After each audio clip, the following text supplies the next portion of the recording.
right now. All right.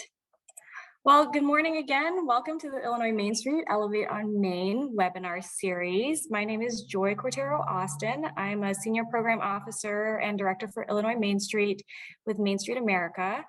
I'm actually here to really introduce Jackie Swihart. She serves as our program officer for Revitalization Services at Main Street America, and she's really helping us provide some services across the network and really working closely with our Illinois Main Street program. So I just want to welcome her today because she's going to be really taking a look at what it means to be a community influencer, specifically through your Main Street programs. And today we're going to kind of dive into learning why it's cool to be part of your local Main Street, how to really tap into motivation and cultivate brand ambassadors.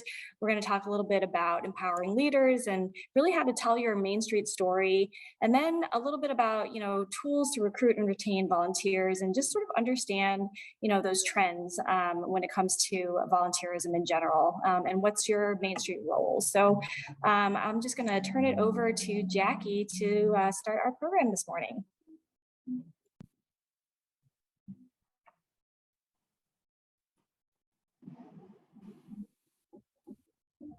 Okay, there we go. Can you see my screen okay, my PowerPoint?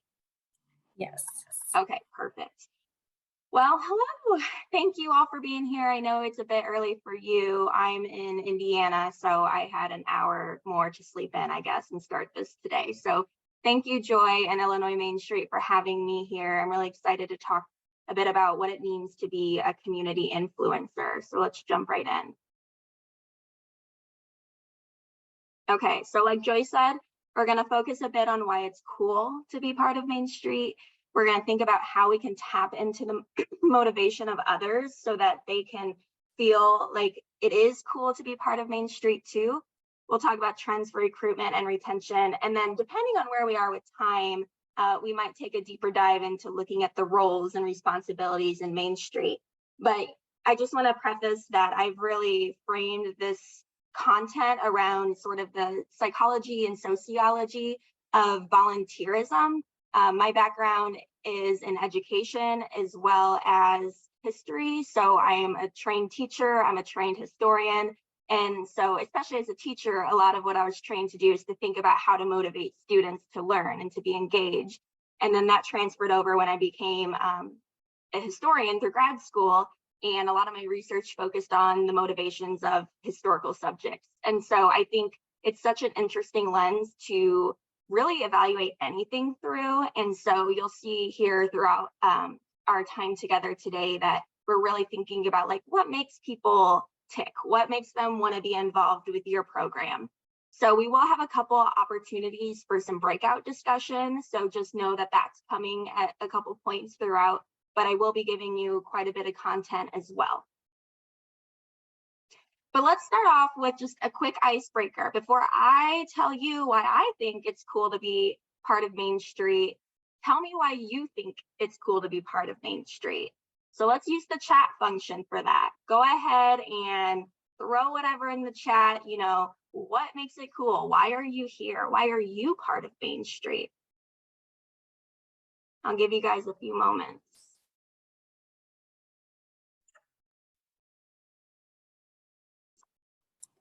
Don't be shy either. Don't be shy. I know it's early, but you're here. Must be for a reason. It's because Main Street is too cool.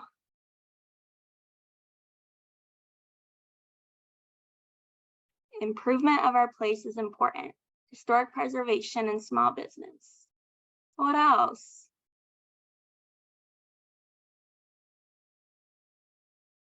It's my job, LOL, but really, my hometown, value the historic downtown, meeting other people with similar values, to make a positive and sustainable difference in the community that shaped you into the person you are today. Yeah, that's really important. Develop our community pride, longevity of our downtown, and future generations. Yeah, sense of place.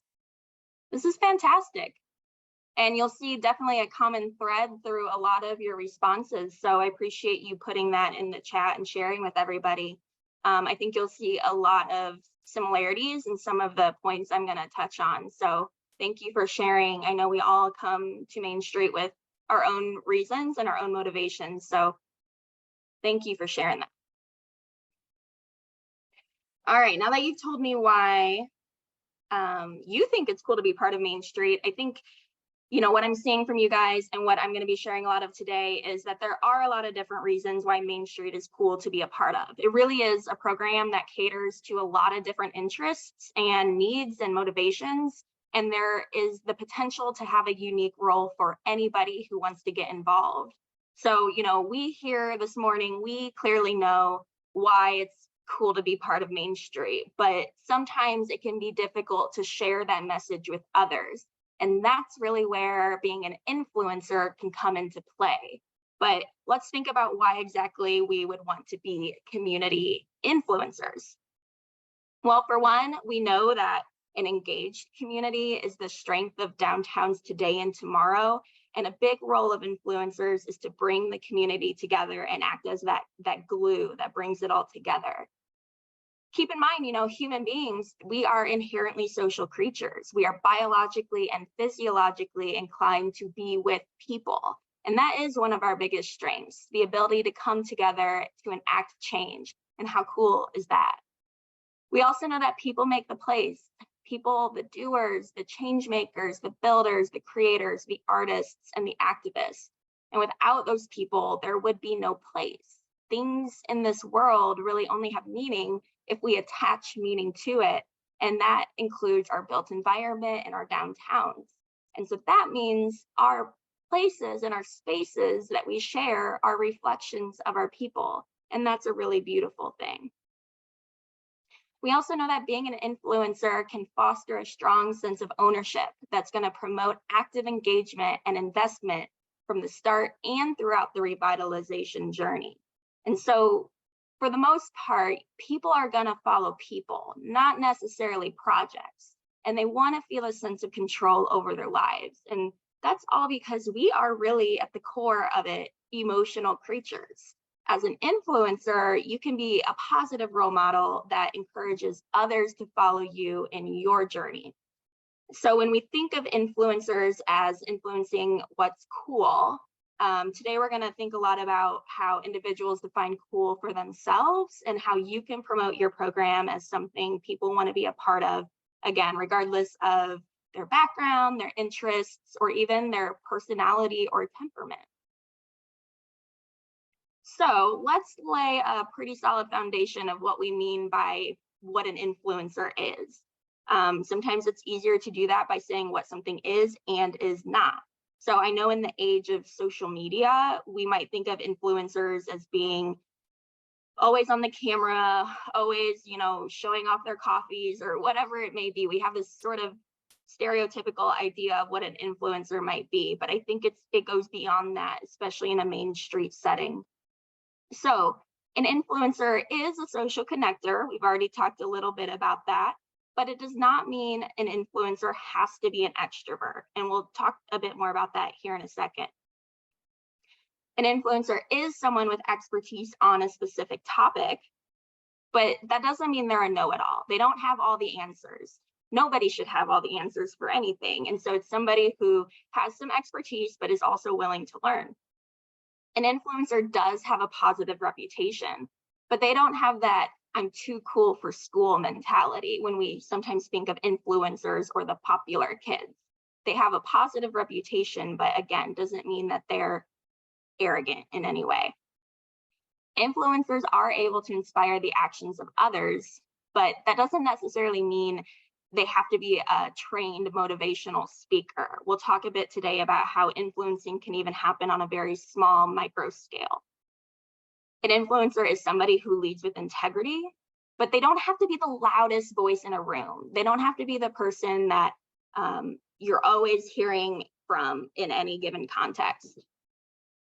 And an influencer is a thoughtful contributor. They're going to be the ones who are thinking before they speak, and not necessarily the people who are going to be speaking the most in any given situation. So again, kind of laying that foundation of what an influencer is and is not, if you're feeling like, oh my gosh, being an influencer sounds like a lot of work. And specifically, it sounds like a lot of forward-facing work that requires a lot of emotional energy. Don't worry, like I said before, introverts can be influencers too. And so maybe some of you are already familiar with this book, but in her book, Quiet, The Power of Introverts in a World That Won't Stop Talking, author Susan Cain, she argues that we tend to dramatically undervalue introverts as leaders. And that's really because in Western cultures, we tend to portray extroversion as an ideal of success. And I often wonder how true that is in Main Street, because if you think about it, how do you typically identify new board members or committee chairs? Are they the people who are loudest within your community? Are they the people you know because they know people? Are they people you consistently see out and about in the community? We typically equate leaders as extroverts, even if we don't really know it consciously. However, we know that Main Street is inclusive, and part of being inclusive is being welcoming to all different types of people, including people with different temperaments. So don't get me wrong, there's a huge need for those extroverted folks within our organization. But what I'm suggesting here is that we can't overlook the other third to half of the population which identify as introverts. And so Susan Cain, she essentially makes that argument as well. We need a much better balance. We need more of a yin and yang between these two types. This is especially important when it comes to creativity and to productivity, because when psychologists look at the lives of the most creative people, they tend to find they're good at exchanging ideas and advancing ideas, but they also tend to have that streak of introversion in them. And she says, of course, that doesn't mean we should all stop collaborating. She points to a lot of different famous examples, like how Apple Computer was invented. Steve Jobs was that extrovert. Steve Wozniak was that introvert. And so there is a delicate balance, but just keep in mind that we do tend to favor extroverts when it comes to leadership, but don't overlook those introverts. And I think too, it's worth mentioning that we keep thinking about, the post-pandemic digital world as being a negative thing. And it's true, a lot of us are very tired of Zoom, but maybe it's also a big safety net for introverts within the volunteer space. Cain also says that introverts are more likely to engage in group interactions that occur digitally because the protection of the screen mitigates any problems you might come into with group work. It's really a place where people can be alone together, and that's really what gives it power. So all of that is to say, being a community influencer isn't just about engaging groups of people to the point of emotional exhaustion. It can also be about making softer, personal connections one-on-one. And sometimes being that introverted leader means you're the invisible engine that makes the machine move.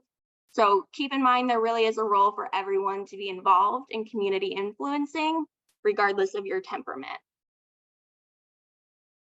So now that we know what an influencer is and is not, let's think about approaches to actually influencing others. And I really feel like this has two different categories. There's passive influencing and there's active influencing. Both of these are good. Both of these are important. However, there is a distinction. Passive influencing is really leading by example. It's walking the walk. It's talking the talk. It's having a positive reputation based solely on your actions. It's affecting things from the inside. And it's really about letting people come to you. So we can probably all think of somebody in our life where we met them and we just felt very drawn to them. We immediately looked up to something about them. Maybe it was the way they communicated. Maybe it's the way they carried themselves. Passive influencing is when people notice something automatically and they want to attach themselves to that just because. On the other hand, active influencing involves active listening, which means, you have that ability to hear what people say, and you understand what they said, whether it was implied or intended with their words. You always know if you are actively listening to somebody, if you can then repeat what they say and convey the meaning of what they said to another person. And that is a skill that's very useful for influencing others, because understanding people and your surroundings can then determine how you should behave in order to connect with people. Active influencing is also reliant on open-mindedness. So this idea of empathy, you're open to change and new ideas, you're responsive to others versus pushing your own agenda, you're meeting people where they are, and you're believing that every person you come into contact with has something unique to contribute. Assertiveness can also be a very useful skill in order to actively influence people. And what I mean by assertiveness is that you're able to communicate your own thoughts and desires in a confident and effective manner without insulting people, right? We don't need to be assertive to the point where we're making it seem like our way is the best way, but it is about saying, here's what I believe and here's why. And that's because assertive people can often command respect from a room or from individuals, and they can communicate on behalf of other people. And earning respect from your peers or your community or other leaders in your area can then encourage them to accept your ideas, and it'll motivate them to listen to you. Leveraging networks, and that means meeting people within your field and building those relationships. We know that a solid professional network can really increase your credibility, which then can encourage others to listen to you. And you can likely find a lot of different networking events related to your field, just like here, what we're doing today. But you may be able to also attend some young professionals networking groups, maybe outside of the immediate Main Street family. And you can use that as an opportunity to be assertive and talk about the Main Street program and talk about what you believe. And again, going back to that introvert type of temperament, you can even find online platforms like Main Street America has The Point, which is where you can go online and network with different people. So just keep that in mind. You have options in terms of leveraging your networks. Trust building. Gaining the trust of your peers is always going to put you in a better position to then influence them. And so we gain trust by being honest with people. We're dependable. We say what we're going to do. And we trust other people too. Sometimes that's the hardest part. In order to earn trust from other people, you have to first give them trust, which can be hard.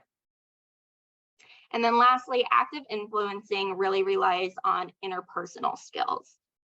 These are the ability to relate and communicate with others and form relationships. So building those relationships with people on your team or within your community can really be that important step to influencing them and those around them. And you can use those interpersonal skills to understand other people and learn how to best work with them. And so that encourages teamwork and will overall make you more successful. So this is the difference between passive influencing and active influencing. Let's show some examples. So we all are probably pretty familiar with this type of influencing. A lot of us have volunteer information readily available on our website, and that is a fantastic way to passively influence. A lot of times, we hope people will just either stumble upon our webpage or actively seek out our webpage, come across, here are some volunteer opportunities, and then sign up to volunteer. I like to think of passive influencing sort of like passive income. You do a lot of work up front, and then if all goes well, eventually, things just keep moving with little to no work on your part. So hopefully your organization gets to a point someday where people are always coming to you. However, if you're maybe a newer program or you're still building your reputation, this may not be the best way to influence. If you're that newer organization and you want to partake more in active influencing, I want to share an example with you. This is not from a Main Street community, but it is from where I live. So I live in Indianapolis, Indiana, and there's a great nonprofit organization called Indie Hub. They are a team of maybe 3 or 4 staff, so very small. You know, the structure there is kind of like a Main Street program, a lot of volunteers. Their entire point of existence as an organization is to help 20 and 30 somethings in the city get connected. And so the Meet Indie project is what I would call active influencing, and here's how it works. Let's pretend you're new to a community and you decide to participate in this program. First thing that's going to happen is Indie Hub is going to learn more about you. Usually that's taking a survey. You know, who are you? Where are you from? What are some of the general things that interest you? And then someone on their staff will review that survey and connect you with one of their city ambassadors. And when we say city ambassadors, we're really talking about influencers. Then that influencer will sit down with you and they will have a conversation with you and really learn about who you are. They'll take the time to think about or ask about what your likes are, your dislikes. What are the things that make you get out of bed in the morning? What are the things that you enjoy when you aren't at work? All of that information is key as it then plays into the next step, which is where they connect you to volunteer opportunities so that you can deepen your social capital and engagement in the community. And so research shows that each year, 1 million young adults pick up and move. And we know that building meaningful connections to neighborhoods and amenities, culture, and also people is really crucial to being happy in the place that you choose to call home.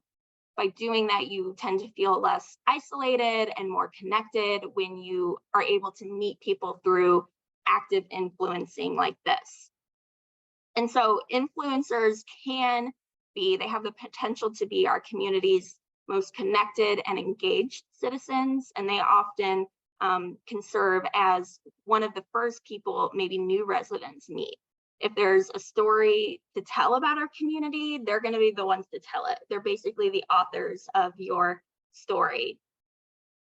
So the other thing I really like about this program is that it serves as an extension of, you know, maybe a local workforce's HR department. So maybe there's a major employer in your area.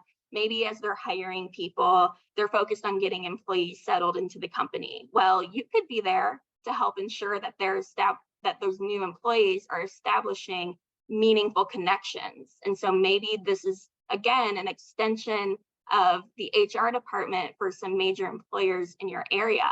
And in the case of Main Street, you can use this framework to connect people to your committees, to events that you may need volunteers for, or any other project you might need hands with. So just keep that in mind, that difference between passive influencing, you know, hoping people come to you, and active influencing, really taking the initiative to go to other people. Influencing also happens through branding, and there are 2 basic ways that this happens. Identity branding and brand ambassadors, or what today I'm going to be calling influencers. So your audience, whoever it is you're trying to communicate your message to, they're going to have perceptions of your organization, and those perceptions are going to be informed by every single point of communication or action, interaction that they have with you. Branding really isn't just a buzzword. And it's not something that only Silicon Valley startups need to care about. Your nonprofit, no matter what its size, should invest energy in the process of branding, because we know that the payoffs are impressive. With good branding, you have a more energized donor base, you have more enthusiastic volunteers, you can have more targeted goals, and it's really a way to cut through the clutter and get your message out. But maybe the best way to think about branding and the best reward that could potentially come out of branding is that it gives your nonprofit leverage to actually do the work you have been called to do. And so to generate those results that make a difference in your community, sometimes branding will help get you there. So again, we're going to kind of look at what identity branding is versus what brand ambassadors are. So when we talk about identity branding, what do I mean? This is really looking at your organization as a product that you're selling. And so that might come across as logos, decals, swag and merchandise, taglines, what your social media templates look like, your flyer templates, your color, your feel.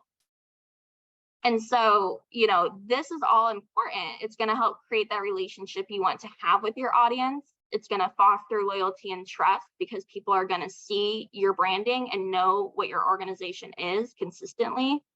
It's going to create a perception of value and quality. It communicates that you care enough about your organization that you made it look nice. You made it exciting and intriguing. And so it creates this perception of value and quality that, extends to your actual organization. And identity branding can also be translated into acquiring talent. So the more you're able to catch people's attention, the more likely they are going to want to learn more. And then eventually that can translate to having people want to be board members and volunteers.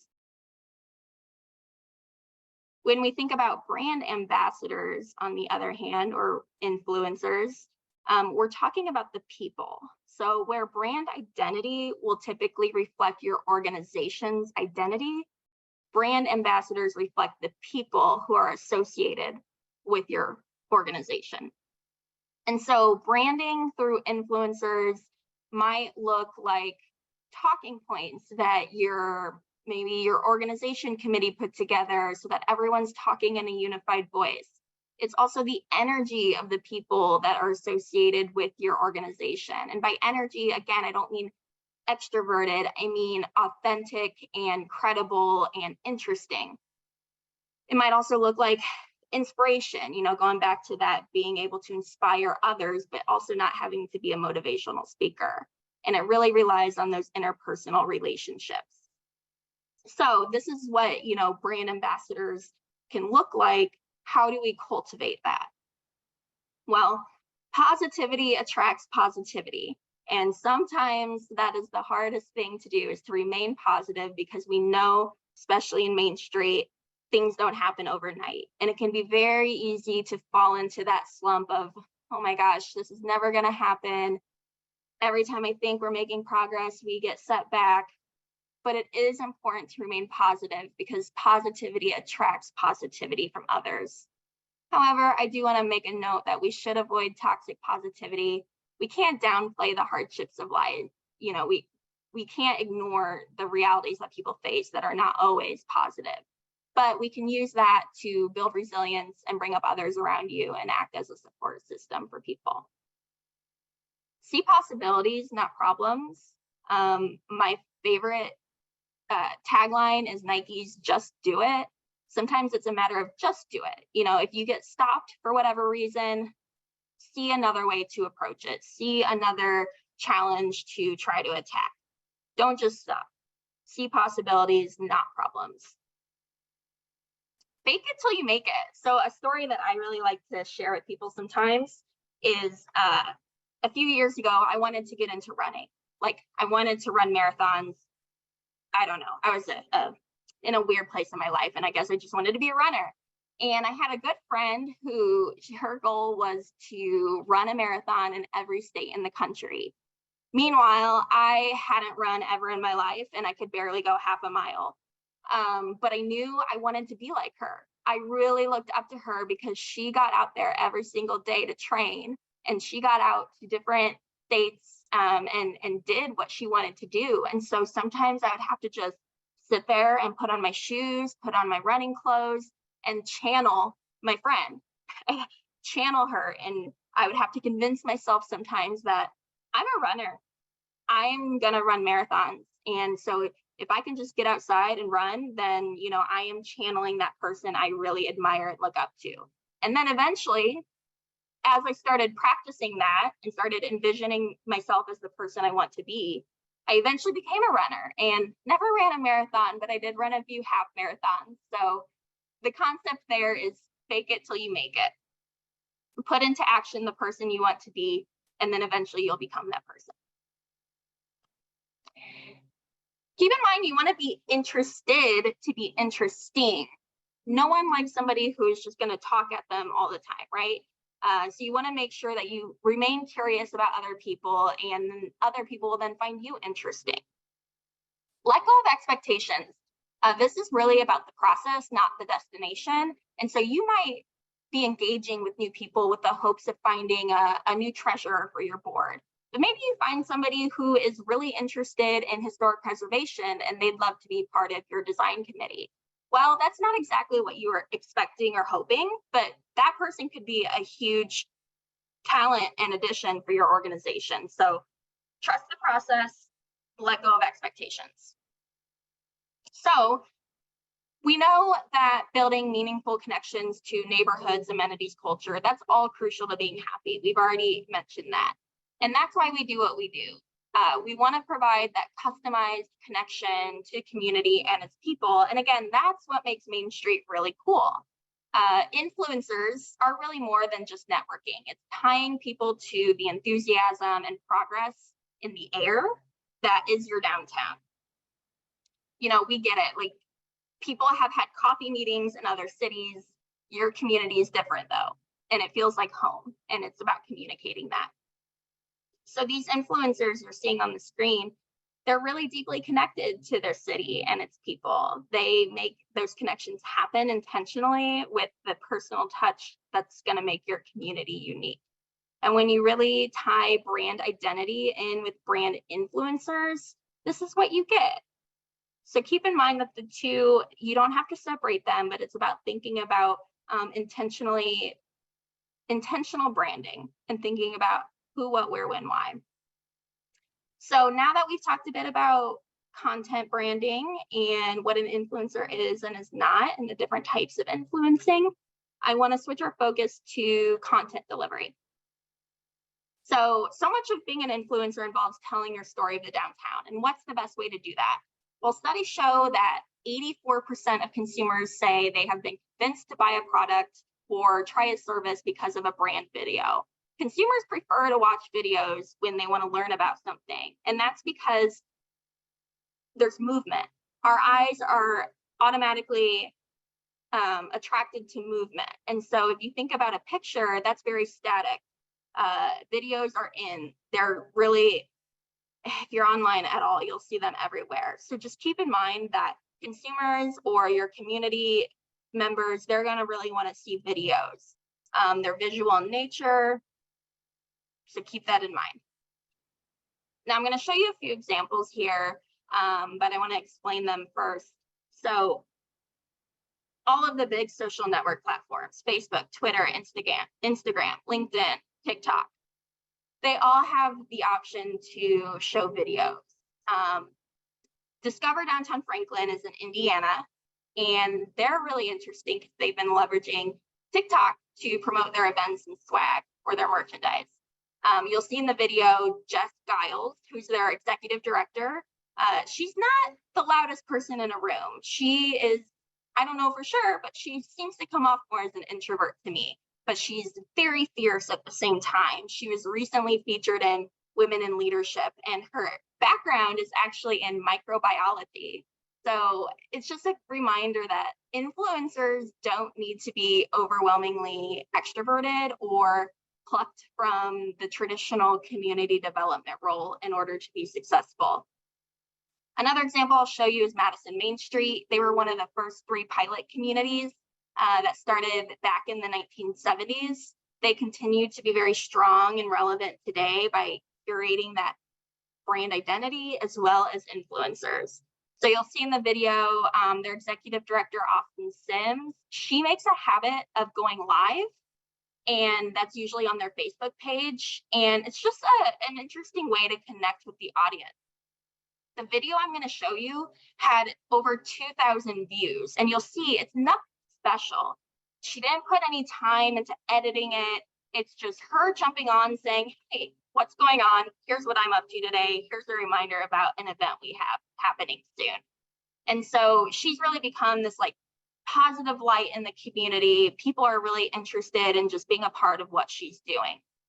And then we also have an example from Batavia Main Street, and you'll see that Jenny is a volunteer, and they took some time to highlight why Jenny likes to volunteer. And this is something that you can do within your organization as well. So I'm gonna switch gears here and show you first the Discover Downtown Franklin TikTok videos. The first one is them showing off their merchandise. So we'll start with that. Come on, dance with me. I'm levitating. You, moonlight, you're my starlight. I need you all night. Come on, dance with me. I'm levitating. Come on, dance with me. Quick, it's fun, but you can see that they're showing off their merchandise in a really unique, fun way. It's nothing fancy. If you know how to use TikTok, I don't, so I can't really speak to that, but I'm sure there are people in your community who do. So, oops. 1 second. Hops and Vines is this Saturday, October 2nd in downtown Franklin. Went and took a walk around the neighborhood. Feeling blessed, never stressed. Got that sunshine on my Sunday best. Feeling good, like I should. Went and took a walk around the neighborhood. Feeling blessed, never stressed. Got that sunshine on my Sunday best. One was advertising an event they have coming up, Hops and Vines, and they're showcasing all of the different vendors that are going to be there in a really fun and creative way. So again, there are people in your community who know how to TikTok, even if you maybe don't. Here's the example of Jenny explaining why she loves to volunteer. I love volunteering for Batavia Main Street events because it's a great way to not only get to know businesses in your community, but also fellow community members that you might see out and about at a fun night like Cocktails in the Park, where things are relaxed and you're having fun and you get to know people and just serve your community. And it's great. I love volunteering. So it seems very simple. It's just a matter of having a cell phone and asking your volunteers to just quickly share what it is for them that makes them want to be part of the organization. And then here's this example from Madison Main Street. Again, you'll see it is nothing fancy, something that any of us can do. Hey everyone, just hopped on my personal Facebook account and also wanted to hop on the Madison Main Street Facebook account here. This is Austin, the director of the Madison Main Street program. Just reminding you that tomorrow afternoon, starting at 5 o'clock, we will have food vendors coming down to the Broadway Fountain Park for our first Music in the Park event of the year. We'll have Charlie and Margot headlining starting at 6 o'clock. Our sponsor for this event is Riverfest, and we will be having the Doctors Band preceding Charlie and Margot at 7 o'clock. So we're excited to have them. There will be the rib eating contest in between. It might look a little different than it has in the past. But we're excited to finally have this event for the year. We are watching the weather, so stay tuned. Follow our social media accounts as we'll be watching the weather and make our final decision at 4 o'clock tomorrow if the weather gets too bad. But I just put out a few no parking signs just to remind people to not park on Broadway tomorrow. And we're just excited to have this event. There's a lot of good space for people to come down here, sit, bring your lawn chair, grab some food on your way downtown, do a little shopping while you're waiting for the music to start, and just have a good time.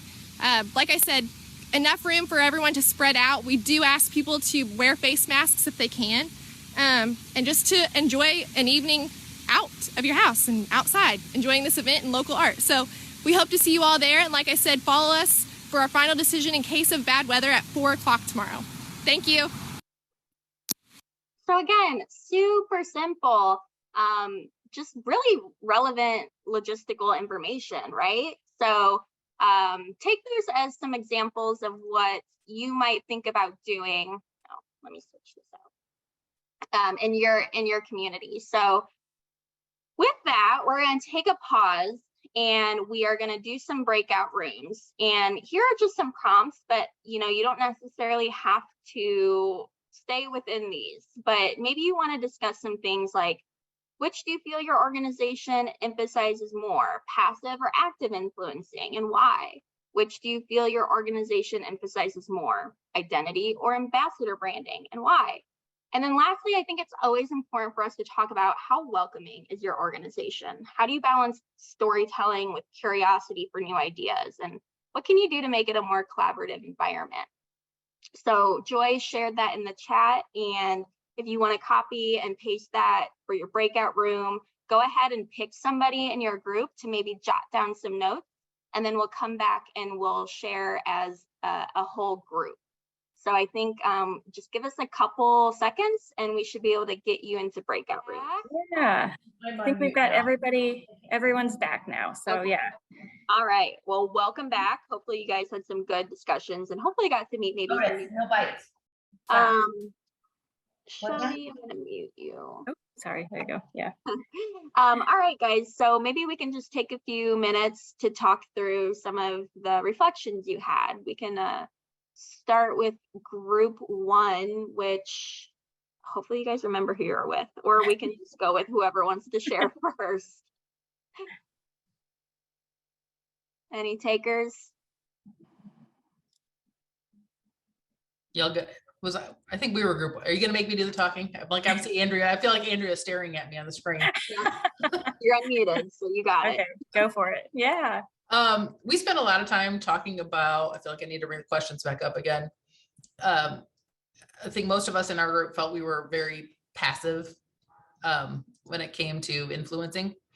Talked a lot about the fear of the fear and lack of knowledge on jumping into video. Some apprehension there about, I don't know how, so I just don't. Other than Sarah, who just recently dove in and was sharing about that. We talked about, we're currently, a lot of us are doing more of the identity branding, like through our marketing and stuff like that, but and how we need to find and encourage more like those that ambassador, influencer, champion type things. So I think we were all on the same page with, we know what we need to do, but how do we find those people to help us do it? So we can be more active and less passive. Does that make sense? Yeah, that makes a ton of sense. And I certainly don't think you're alone. And it is hard to jump into something you don't know very well. And maybe it's, practicing at a board meeting and just, trial and error. But again, and it doesn't have to be perfect. And that's the beauty of it. So thank you for sharing. Yep. All right, what about the next group?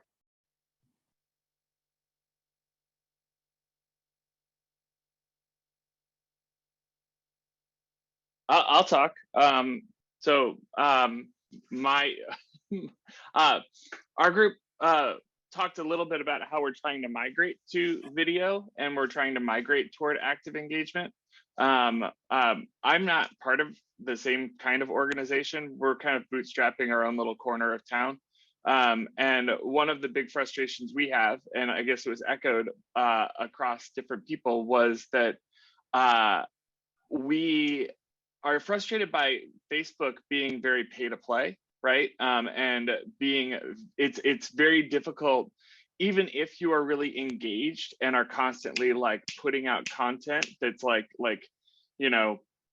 daily posts or whatever. So for instance, we have a concert that we're hosting at our venue on Saturday, and we've posted about it every single day, and the average daily engagement is almost nothing, right?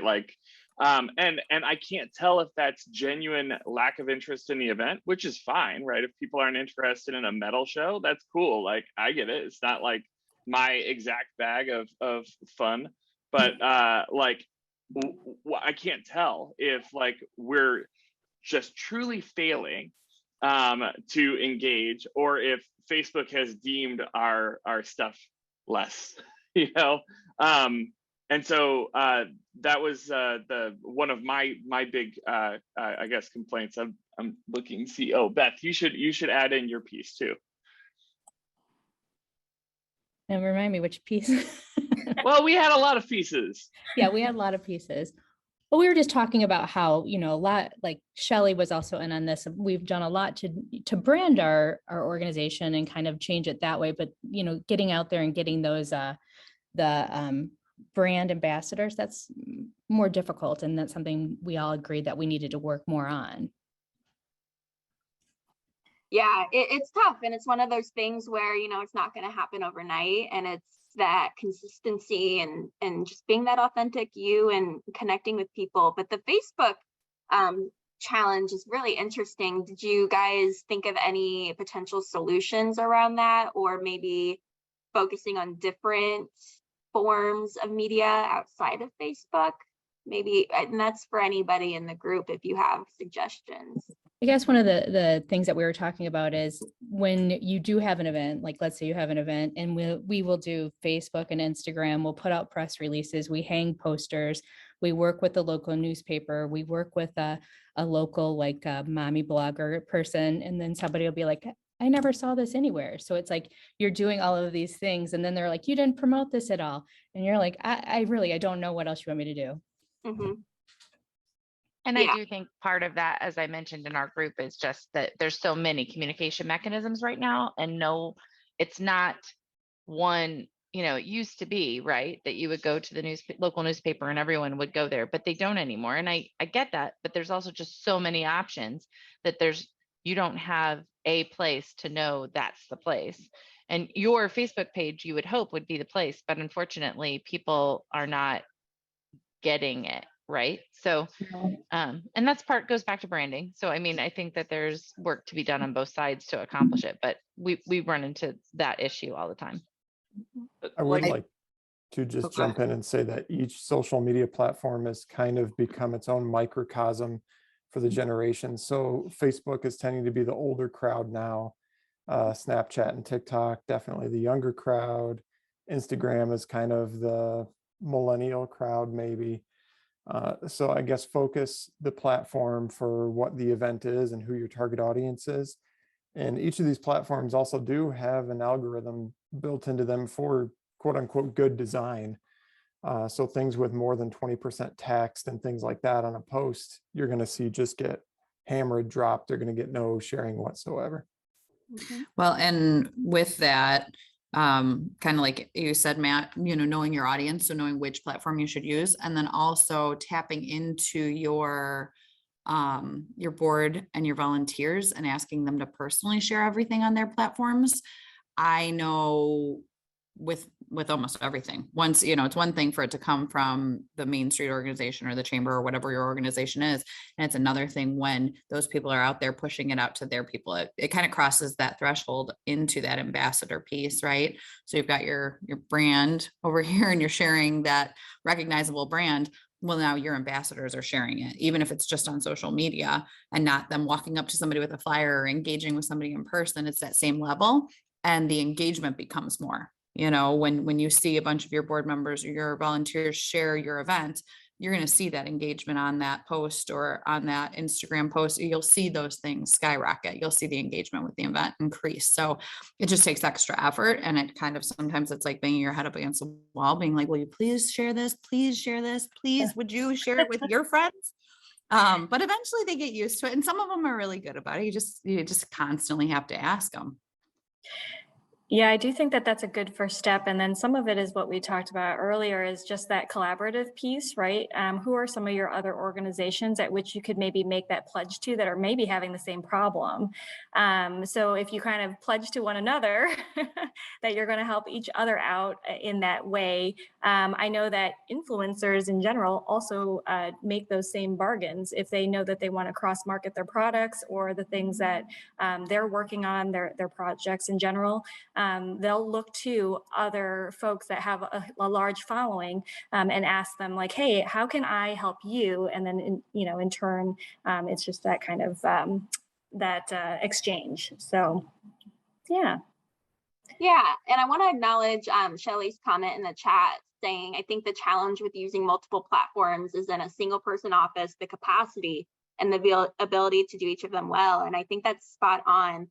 One of the interesting things I've seen some other organizations do to kind of overcome that, something called like social media takeovers. You know, you don't have to always create all the content yourself. Maybe there's somebody in your community who you know has a really strong following, and you say, hey, can I give you access to our social media account for one day? And can you spend the day producing content about our main street and our downtown? And that's kind of a way to say, here you go. Now with that, you have to really trust the person, and you have to create some guidelines and boundaries about what they can and can't post, how often they should post. But again, putting in the work up front and creating the structure around something like that, then it just becomes finding the people to do it and setting them up the day of. So maybe consider that as an option too. Also using content from Instagram or TikTok on your Facebook and things like that. Yep, copying and ripping off and duplicating. That's what we do. Was there the third group? Did you want to add anything or share from your conversation?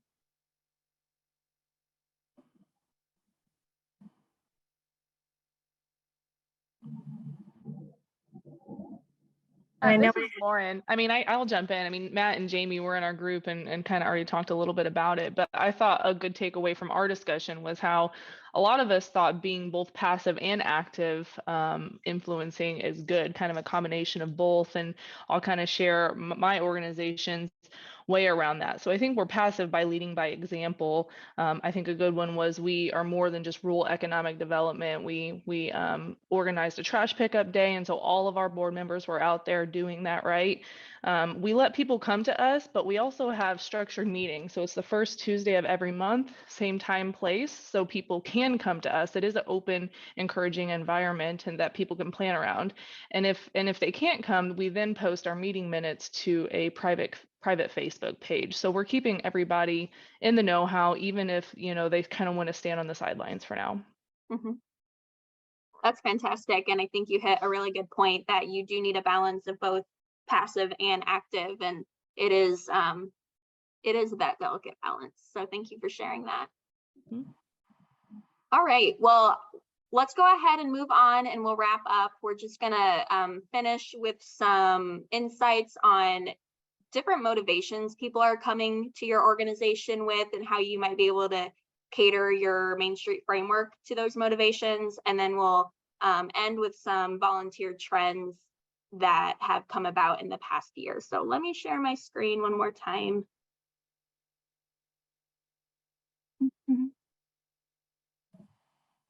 And thank you all for sharing those insights. We are going to be putting this on the Illinois Main Street YouTube, and then we'll share out Jackie's presentation as well. So you'll receive that information, and you can kind of bring people to the page if they lost or if they were not able to join us today. So. Yeah. All right. So I'm going to run through some of these pretty quick for the sake of time, but I do think when we speak of influencing other people, we have to really think about what their motivations are. Motivation is really the starting point for all of the choices that we make in life. And in general, we're always motivated to maximize pleasure and minimize pain. However, a lot of times people are motivated by more than just that carrot stick mentality. So let's talk about a few different motivations people might have. First of all, external incentives. If you want people to do something, sometimes you have to emphasize rewards. External rewards tend to focus on short-term results at the expense of long-term ones. So it's not always about longevity with this, but maybe consider hosting an annual volunteer appreciation event and give awards for different categories. Maybe a most projects volunteered for in a year award to help encourage that consistency and longevity of volunteerism, or maybe an influencer of the year award. So external incentives like that are a lot of times what people are coming to your organization with. Sometimes people are motivated to avoid losses. We like to win, we hate to lose. We feel pain more deeply than we feel pleasure. And so a lot of times with Main Street, that might mean people are motivated to preserve their community because they don't want to lose all of those characteristics and assets that make it unique. And so maybe you want to assign folks who are coming to you with this motivation to work that revolves around downtown preservation or historic preservation maintenance because they don't want to lose what's there and what they care so much about. Sometimes people are motivated because they've hit rock bottom. And so, we've all heard this in different capacities, but it's the idea that the tipping point is really what's going to motivate you to do something or to change. And, I think we can really relate this to the pandemic and the effects on mental health. We've all been through a really hard few years, and truth is no one's really fully okay right now from it. So maybe it's some people are coming to you because they're just looking for a way out of that mentality. And so maybe offering approachable, non-overwhelming options for people to get involved with your organization and really emphasize how volunteering is going to impact and promote better quality of life for people. Climbing back from rock bottom, typically starts with baby steps. So if you can have those really granular opportunities for people to latch on, that can always be helpful. People are also motivated intrinsically, and that refers to behavior that's driven by internal rewards.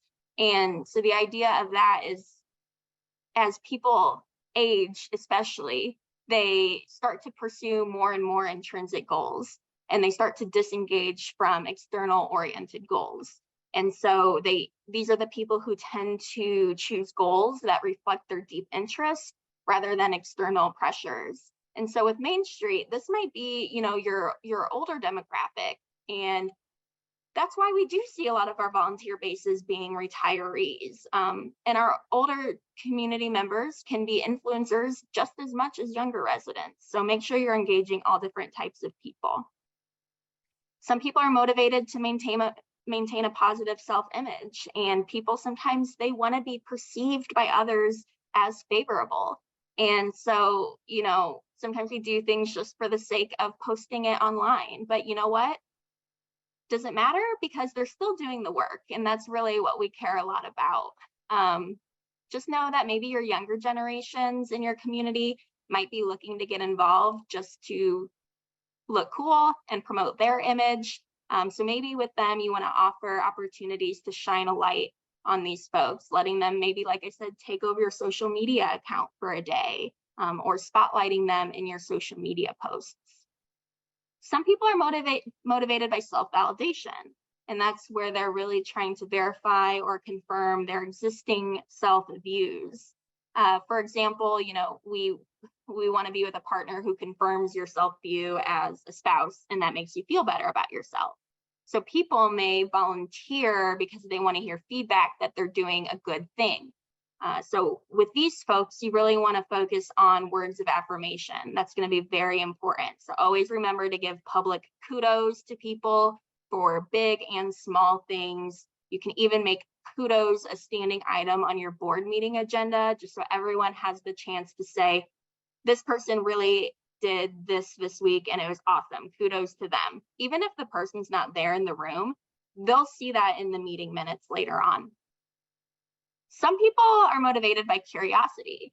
We're really hardwired to learn and explore the world. And so once we're told what we do not know, we are sometimes, not everybody, but those who are motivated by curiosity, they really want to then figure it out and know. So maybe offer opportunities to engage people on a short-term introductory basis, and then check in with them regularly to make sure they're consistently engaged in what they're doing for your organization. And that's kind of extending the olive branch to those who are curious but don't want to overcommit. And you're also wanting to make sure they're not fizzling out due to boredom, because boredom and disengagement is really the opposite of curiosity. People like autonomy. They like to feel in control of their time and their decisions. And it makes us happier and healthier to know that we feel like we have this autonomy. So definitely encourage opportunities for volunteering that give people a sense of control over what they're doing. That's creating a lot of different options for people to choose how they want to help your organization. Help guide their work, but definitely don't micromanage it. Just trust the process. Some people are motivated by their current mood. And so, for example, when people feel threatened, they're much more responsive to negative information. In contrast, people are much more likely to engage in boring tasks when they're in a good mood. So basically here you want to think about aligning what you have to say with the other person's mood in order to really meet them where they are. And maybe that means you set up a volunteer recruitment booth at the fair or a parade where people are more inclined to be in a good mood already, instead of the DMV or City Hall where people may not be in the best mood. And then lastly, people are often motivated by other people. We're definitely social creatures. We care about other people's opinions of us. People prefer achievements that are validated, recognized, and valued by other people. And so when we think about that in a Main Street context, you can consider implementing some kind of internal rewards program. Maybe it's in an organization I was in before, they had a get stuff done reward. Anytime someone really went above and beyond and they just got something done, we had a little sticker and it said, get stuff done. And then it was fun because we could put up all of our stickers around our desk or whatever, and became this motivation to get more stickers than anybody else. So maybe it's something like that, but it should definitely always come from peers within your organization, not necessarily the board president or the executive director. So this is basically to show that people are a mix of emotions. They're motivated by different needs and desires. And so just keep that in mind as you're engaging with people. But at the end of the day, we don't want to figure out somebody's motivations just to manipulate that and have them do what we want. We want to understand their motivation so that we can work with them and align what we're doing as an organization with their interests, skills, and experience through clearly defined opportunities. So I'm going to skip ahead a little bit to the trends here. I'm going to start here. So as we wrap up, I just wanted to leave you with some volunteer trends to watch in 2020.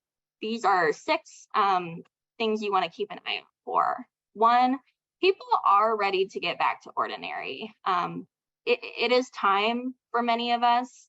We want to get out and about. We're kind of tired of being home. We want things to feel normal again. So just keep that in mind, that people are ready, and sometimes it's just a matter of asking and making that ask. And this doesn't necessarily mean it has to be all in person. You can do it through virtual activities as well, but people are ready to volunteer and they're ready to get back out there and feel like they belong to something bigger. Training is vital. There's a lot of research to back up why training is so critical for organizations. You'll see things like the less training you have less productivity, you have higher turnover. And so just know that the best performing organizations train their teams. So training is always going to be vital. It's when someone says, I want to be part of your organization. Okay, great. Here's what we'll have you do, and here's exactly how to do it successfully. Also trending is that volunteers want something new. They really want to think about how they can kind of change, because the world has really changed throughout the pandemic. It's much different than it was before. So they're always looking for new ways to use their skills, particularly in ways that seem valuable to them after the perspective shift of the pandemic. So something to consider, is just thinking about how people want to do something different. Maybe they did something with your program in the past, and maybe it's time to switch it up and you want to keep things fresh. Volunteers are also waiting for a personal invitation. Recruiting is hard. It takes a lot of time, as we were sort of talking about, but sometimes all it takes is a personal invitation from you. If you ask somebody face to face, it's going to be 34 times more successful than an email. And so no more just emailing. You have to really, again, have those influencers and ambassadors who are going to be able to ask those within their networks, hey, I would really like it if you did XYZ. Would you like to be a part of this? So sometimes it's just about making that ask. Virtual volunteering is here to stay. Today we're all easily able to gather instead of all traveling to one central location.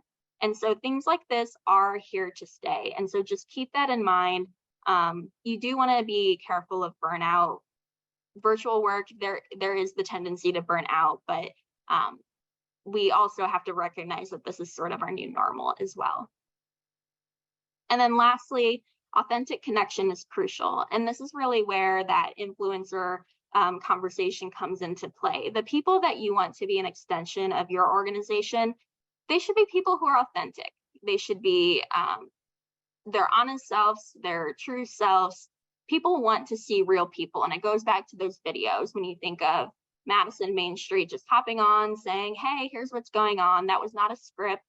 That was nothing fancy. It was just a person talking to you as though you're right next to each other in a room. So just keep in mind that authentic connection is crucial. So really the moral of the story, volunteers need to experience real connections. And as we said, a text, an email, a letter probably won't do the job. It's those phone calls, the in-person conversations, even high fives or hugs. That's what people need. They want to feel those little connection points that make us all human. So we need to kind of slow down, get back to the basics. And again, these things are not going to happen overnight. You know, trust building takes a very long time in some cases, and that's okay. We just have to trust the process and slow down and be much more intentional about what we're doing. All right, so I am going to wrap up there, but maybe I can stop sharing the screen and we can just see if there's any questions or any kind of final thoughts that we want to talk through.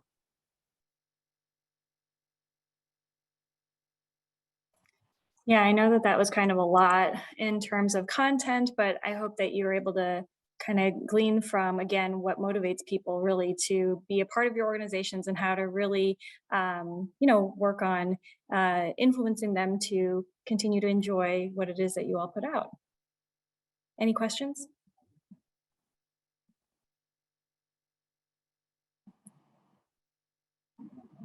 And I was going to say, I'm curious if anyone wants to share, like, what's one thing, because like Joy said, that's a lot of information. And you might be thinking like, I can't do all that. I'm one person, or maybe less than one person, depending on if you have other jobs. But does anyone want to share one small thing they're going to take away from today and try to implement? It can be so small.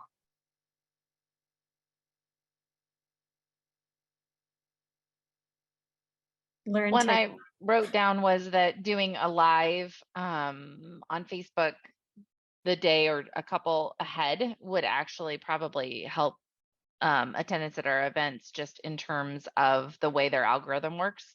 We tend to try to do them at the event itself, but I can see the point, knowing how it tends to work in terms of people seeing the video, that made a lot of sense. So I wrote that down as a note based on some of your social media presentation, that, oh yeah, that's sensible. It doesn't take 5 minutes to walk up and do that at the location where you're going to have the event. So yeah, it's like you're already there. You might as well just pull out your phone and showcase it.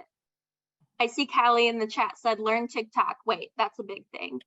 Maybe it is a big thing, but maybe it's easier than you think. You don't know yet until you try.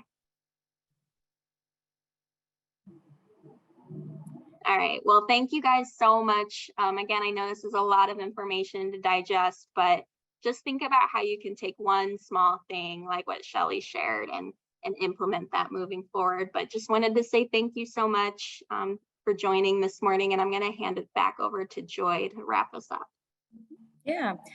So yeah, we appreciate you. Thank you, Jackie, for sharing this information. I think we've got some really good takeaways in terms of also what to maybe dive into for something else. So maybe it's kind of a how-to on some of these other platforms. And as things always change with algorithms and things of that nature, just know that when you are able to kind of target your market to a certain platform, it is obviously about using that platform too. So that's great, Shelly, that you talked about just, a simple live.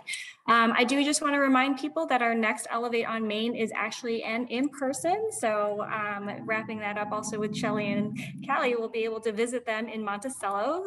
So I'm going to put that in the chat. It's going to be an in-person again in Monticello, Illinois. It'll be Thursday, August 18. from 10 to 3. Here we're actually going to be talking about growing your entrepreneurs in real life. And basically what that means is, really seeing what that entrepreneurial ecosystem that we keep talking about means, and how do you really kind of take those practical applications. So here, we take those small steps into how to be a better influencer in our community and how to motivate people. Well, in Monticello, we'll be able to learn about practical applications towards, again, supporting your small businesses through their life cycle. And then we'll also get to visit the Monticello Railway Museum and ride the train there from downtown to the museum and back. So a lot of fun coming up. So I hope that you can join us for those things as well. Thank you all, and have a great rest of your day. Take care.